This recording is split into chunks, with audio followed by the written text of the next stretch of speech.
Record of Ragnarok has been one of my favorite ongoing manga series to follow. The idea of bringing in the best fighters in the history of the world and putting them against the gods in tournament-style fashion is entertaining and over-top to say the least. And with the 6th fight just ending this week, this was the perfect time for a new video. And without further ado, I am Tiago with Attack on Tiago, and for today's video, I will be ranking the Record of Ragnarok fights from worst to best. If you're new to the channel and if you enjoy this kind of content, please be sure to hit that subscribe button to be notified next time I upload a video. Also, before beginning the list, spoiler warning for these fights. So if you do not care, then continue on ahead. Otherwise, I do recommend reading this manga so then you can catch up. In 6th place on this list is the very first fight of the series, Lubu vs. Thor. Now I must say, even though this is last on the list, it doesn't make it a bad fight. I happen to really actually like this fight. It's just compared to the other ones, I have to place it here. Now, Lubu was a Chinese military general and warlord who was active during the late dynasty of Imperial China. And Thor is the Norse god of thunder, and is often regarded as the strongest Norse warrior god. A definite positive of this fight was how Thor was portrayed. As someone who's a huge Marvel Comics fan, and seeing this version of Thor was certainly a breath of fresh air, and I hope to see more of him later on. Lubu, on the other hand, was rather forgettable and bland. And it being the first fight, and when reading it, there was not a doubt in my mind what the outcome would be. It was just a bit too generic and tropey for me, while many of these other fights felt so unique in the grand narrative. In 5th place on the list, we have Raiden Tememon vs. Shiva.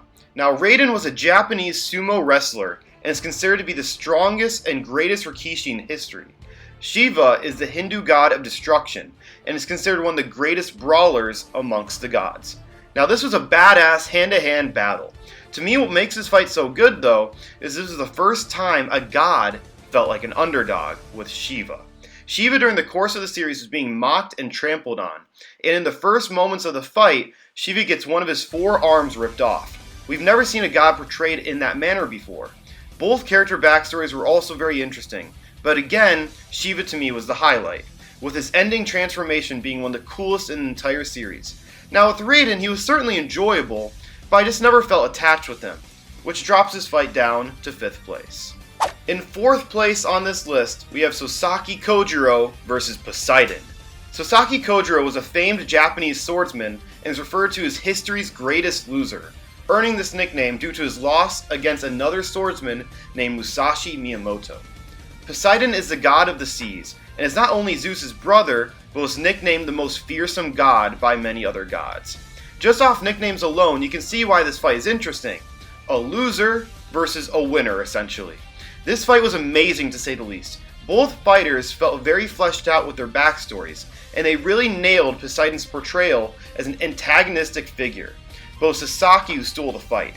From his moment where he's picturing every single sword move he could have made, and it resulting in his death, to the final moments of the fight, it had me on edge. Sasaki felt like a true underdog, with him having to precisely calculate his every move and even have a chance to go up against its unstoppable force. The only negative for this fight was it was just a bit predictable who would win. Since this was the 3rd fight in the series, and judging off how the gods were 2-0 against the humans, narratively it wouldn't make sense for the gods to stretch out their lead to 3. But nevertheless, it was still a great fight. The top 3, in my opinion, are in their own league, as all 3 fights are some of the best fights of all time that I have read. However, me saying that, in 3rd place on this list, we have Jack the Ripper vs. Hercules.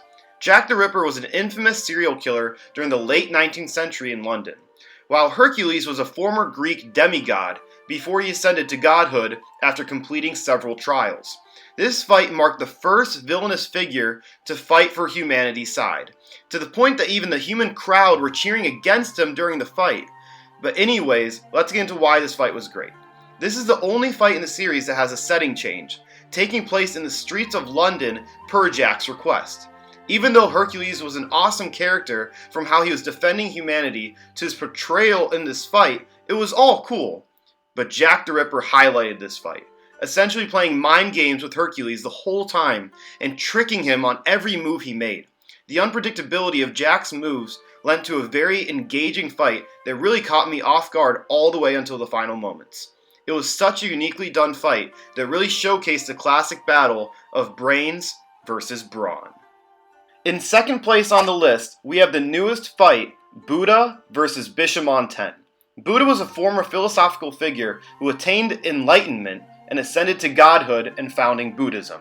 Bishamonten is the Shinto god of fortune in war and battles, and is the leader of the 7 lucky gods. Now let's start off with saying how awesome Budha is portrayed in Record of Ragnarok. Not only is he very likable, but his whole presence about him is thrilling. And this marked the first time in the series where someone switched sides. Budha decided to fight for humanity instead of the gods.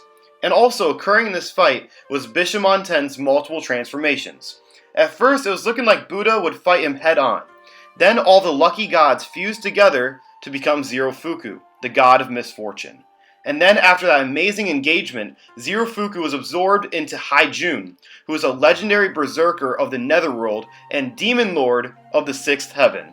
So much going on in this fight, and I loved it all. From their powers to their backstories, everything felt so epic and grand in scale. The result was kind of assumed, but the journey to get there was certainly not. And finally, topping the list, in first place, we have Adam versus Zeus. Adam was the first recorded man in human history and was created in the image of God. Zeus is the god of sky and lightning and is the chairman of the gods' council and is referred to as the godfather of the cosmos. Even though the last 2 fights I mentioned were certainly elite in their own right, there was not a doubt in my mind what fight would be number 1. Record of Ragnarok really spoiled us with the second fight of the entire series containing humanity's trump card going up against the leader of the gods. This fight was one of the best fights I've ever read, and I wish it was adapted better in the anime. But nevertheless, let's get into the fight. Both fighters were portrayed in such epic fashion, starting with the god of gods, essentially was Zeus, and his cocky demeanor and showcasing his power immediately when he put down Shiva. And then there's Adam, the character I think everyone reading couldn't help but root for. Whether it was his appearance or the way he carried himself, Adam truly represented humanity in the best way possible. Adam also happened to have my favorite ability portrayed in the entire series with Eyes of the Lord. Since Adam was made in God's image and likeness, Adam is able to replicate anything a god can do. Such an interesting take on a character. Adam also had the best quote in the series, which is there any man that needs a reason to protect his own children?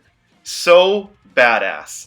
This fight lived up to all the hype and was so epic in its scale that it secured the top spot on my list. Well everyone, that is it for the video. If you haven't read Record of Ragnarok, I do recommend it, since it is still ongoing and is a very enjoyable, fast-paced read. If you enjoyed this video, please leave a like and subscribe to the channel. It really means a lot. I am Tiago with Attack on Tiago, and I hope you all have a nice day.